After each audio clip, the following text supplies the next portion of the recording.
Everybody all set? All right, well, good morning, everybody. When I announced the Raze Revive program about 4.5 months ago, I said that abandoned, boarded up homes in Milwaukee, they diminish neighborhoods, they drag down property values, and quite frankly, they need to come down because they create public safety challenges. Buildings that are set to be razed, they need to go through that process. They need to come down. And so today, my administration is acting on that commitment. In the past, we've relied on the private sector to demolish properties in the city of Milwaukee. Now we've got city crews that'll be added to the mix as well. The city has doubled the demolition budget.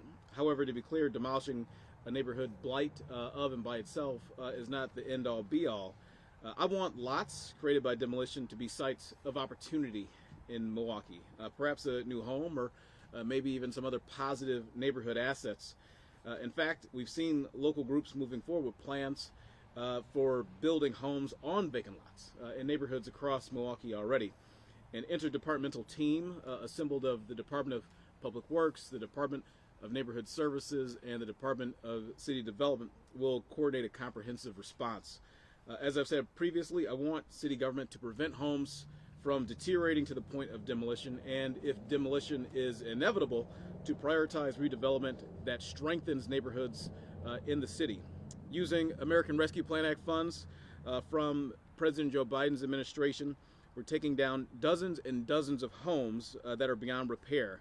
And in the foreseeable future, over the course of the next several years, we anticipate eliminating the backlog of hundreds of structures that need demolition in neighborhoods like this across Milwaukee. Speaking of neighborhoods like this, we happen to be in the 7th Aldermanic District, and so at this time, it's my pleasure to present to you Alderman Khalif Rainey.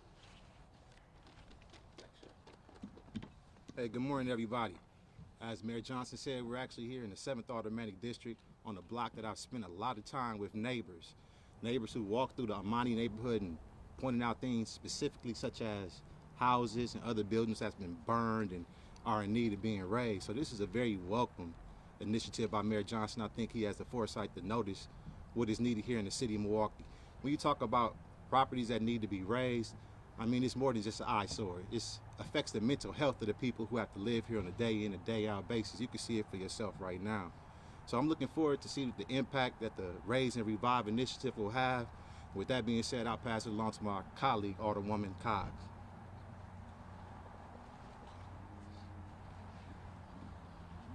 Good morning. As was mentioned, I am Alderwoman Milele A. Cox. I have both the pleasure and the honor of representing the 6th Aldermanic District, just 2 blocks away from here, but unfortunately a district also very hard hit with foreclosed properties that too often have deteriorated to a level of a necessity of demolition. While I don't like demolishing houses at all, I recognize from the calls that I get from being stopped at stores and in the neighborhoods by residents, from even when we do neighborhood walks, too often the problems that exist on a block emanate from a boarded up, vacant, dilapidated home.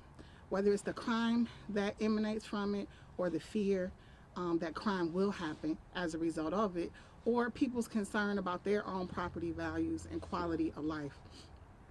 I know I couldn't imagine walking out of my door every day and looking across the street or next door to me to a home that for years has sat there blighted and deteriorating, let alone emanating any level of crime. I appreciate the efforts of Mayor Johnson to attempt to raise and revitalize, and using city workers and a city team to help us to meet the goal of an increased level of raising and revitalizing. Because the question I get the most in neighborhoods that are affected by houses that need to be demolished is when? When is it gonna happen? You've been telling me for some time it's gonna happen, but when? And I appreciate the fact that with this program, we will be able to demolish more homes quicker than we ordinarily would have, hoping that that will bring some level of solace and revitalization to the neighborhoods and blocks that are impacted. And instead of coming out of their door seeing a boarded up, dilapidated home, people will see opportunity. opportunity to not only build new homes, potentially healing spaces or gardens, something that helps to revitalize the neighborhood, and hopefully it sends a message to those neighbors who've been asking for these homes to come down, that we do care and that we've heard them, and that we're trying with the resources that we have to ensure that we help to revitalize their neighborhood. Thank you. Thank you, Alderwoman Coggs. And yes, this has been an endeavor that many residents across the city have asked us to embark on for some time, and we are listening. We have heard the message, and we are taking action at that. And this would not be possible were it not, again, for the support that we are receiving from the Milwaukee Common Council. So I want to thank the alders who are present today. You've already heard from Alderman Khalif Rainey. You've heard now from Alderwoman Coggs. I want to recognize as well 2nd District Alderman Mark Chambers, who's joined us as well here. And at this point, I'll pass it over to the Department of Public Works Commissioner Gerald Kruschke. Good morning, everyone. Raze Revive was established by Mayor Johnson to reduce blight in neighborhoods. As the mayor discussed, the goal is to demolish problem homes that put a strain on public safety and resources, and revive neighborhoods so that citizens can take pride in where they live. As a part of Mayor Johnson's 2024 budget, he doubled funds for demolition of vacant buildings. DPW has committed to removing 90 properties in 2024, and based on that goal, we're planning on removing 2 houses per week. Our crews have been working hard preparing for this. They started in the fall when Mayor Johnson prepared his budget. They've trained, and they're ready to go this year. This property here at 3351 North 26th Street is actually the 3rd home we're demoing this year. Our first property came down in January 22nd. Before we begin a job, we notify the residents on the street with door hangers. We post no parking signs to allow access to the property, as you can see behind me. Before we start any demo project, we do a final safety check. We make sure we walk around the property, we go inside the property to make sure it's safe before we decide to take it down. And usually the house comes down within a couple of hours, which you'll probably notice today. When possible, we utilize water spray and a truck sitting off to my left to minimize the dust created by the demolition process. And we have silt fence and erosion control set up in different areas around the perimeter to prevent any debris going into the roadway, into the sewer system. And once the house is down, the debris is loaded up into containers and hauled away. Where we use the materials from other DPW work around the city, like dirt, rocks, to fill in any voids here where the house used to stand. The demo crew strives to leave the work area clean and make sure it's free from hazards before leaving the site. The empty lots are then placed in a queue and receive grass and seed as the weather allows. DPW is proud to work alongside the mayor, DNS, and DCD to raise buildings and revive neighborhoods to our great city. And now I'm going to hand it off to Commissioner Crump.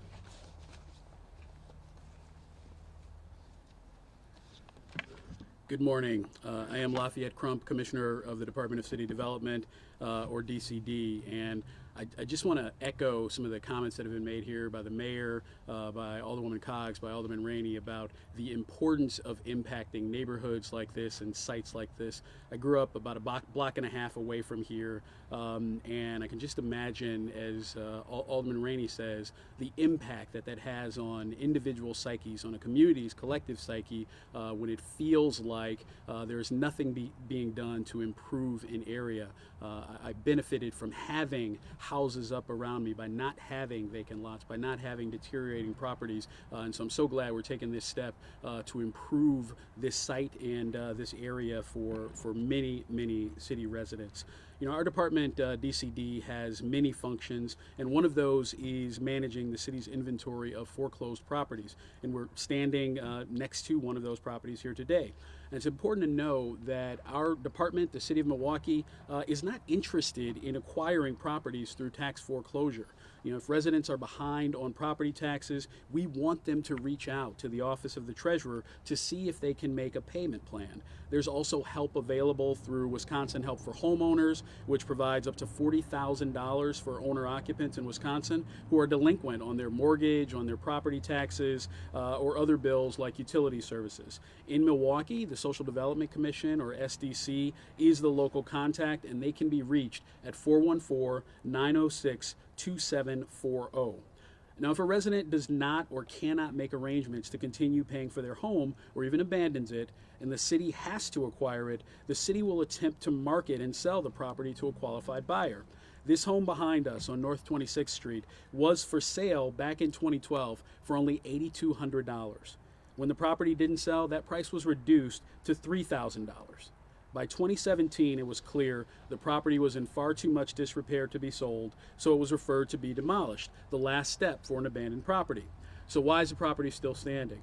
Because there's been a backlog in demos for some time. Mayor Johnson's administration is working to address this backlog. Our staff got creative and tried marketing the property again in 2021 since the real estate market had changed, but there were still no takers. Staff tried even harder by attempting to place this home in 3 different subsidized sale initiatives. None of those worked either, but they clearly show the lengths that the city went through to try to save this house. In the meantime, neighbors understandably lose their patience, and they want an environment that does not include homes like this. So that's why we're here today, to move forward in our efforts to improve neighborhoods. Demo is one tool in the toolbox. In the meantime, DCD will continue to sell properties, and we're looking forward to work on the Revive initiative as well. You know, in 2023, the city sold 63 more properties than it acquired through tax foreclosure, selling over 200 properties altogether, 223. Acquisition rates are also going down, meaning more folks are keeping their homes out of tax foreclosure. We want to help keep up these positive trends and improve neighborhoods throughout the entire city. Everyone deserves to live in a home and in a neighborhood that makes them feel good about themselves. With the help of the Department of Neighborhood Services, Department of Public Works, and other initiatives of Mayor Johnson's administration and the support of our council, this is the future we are working towards. Thank you. And now I'd like to bring up Department of Neighborhood Services Commissioner Jezamil Arroyo Vega.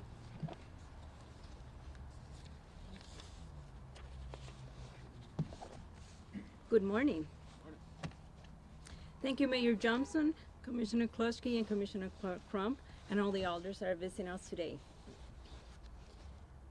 And of course, many thanks to go to the city workers across the City of Milwaukee departments who are instrumental in making this day a reality. At the Department of Neighborhood Services, our mission is to enhance development, engage in our neighborhoods, and ensure safety. Today's event here on 26th Street is an example of how we can work together to accomplish all these goals. Raising these properties remove dormant hurdles that stifle growth and limit housing options. So this is a critical step in the enhancing of development. Through engaging our neighborhoods, we have heard from many residents, particularly those whose communities have high concentrations of these blighted properties. Neighbors are the pulse of these communities we serve and help us do our jobs. Raze and Revive require us to look to the past to find the effective and efficient solutions that have worked, but also must think creatively to find new ideas. This is only possible through interdepartmental collaboration. Raze and Revive is one example of how the City of Milwaukee is moving forward with a leadership committed in finding solutions while creating new opportunities to neighborhood challenges such as blighted communities. I want to thank our colleagues in the Department of Public Works, the Department of City Development, for their energy and willingness to take on this challenge. Through working together on Raze and Revive and other initiatives, we can fulfill all of our department's mission and ensure a safer Milwaukee. We look forward to continue these efforts and other initiatives improving the quality of life for residents in a teamwork spirit to support all of Milwaukee. Thank you.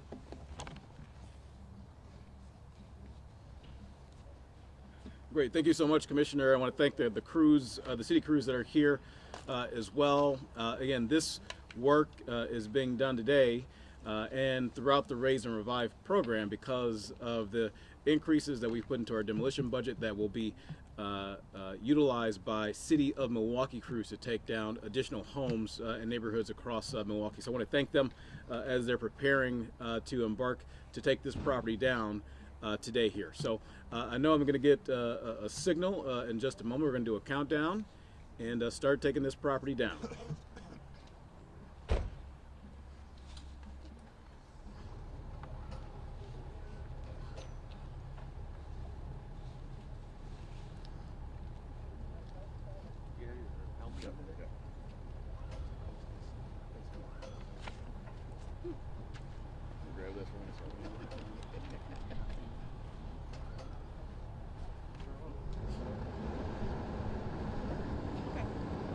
All right, 10, 9, 8, 7, 6, 5, 4, 3, 2, 1. Raze and revive.